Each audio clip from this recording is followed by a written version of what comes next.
Welcome to McPlum, simple solutions served daily. In this video, I will explain how to make nice salad dressing.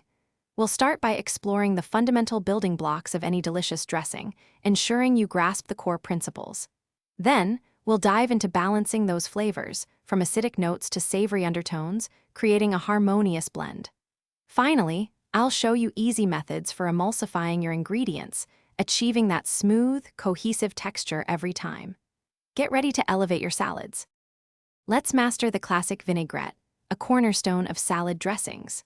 The golden rule is a 3-to-1 ratio of oil to acid, but feel free to adjust it to your preference.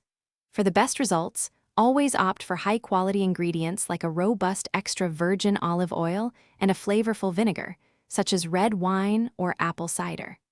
A small spoonful of Dijon mustard isn't just for flavor, it also helps bind everything together beautifully.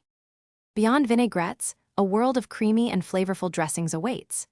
You can achieve a rich, smooth texture by incorporating ingredients like Greek yogurt, sour cream, or even a good quality mayonnaise. Don't shy away from fresh herbs.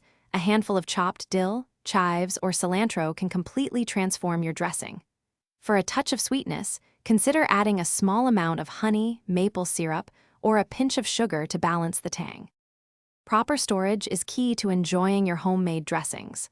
Always keep them in an airtight container in the refrigerator, where they'll stay fresh for about 3 to 5 days. Before each use, give your dressing a good shake to re-emulsify any separated ingredients and ensure a consistent flavor. Remember, these tips will help you enjoy delicious, fresh dressing whenever you want.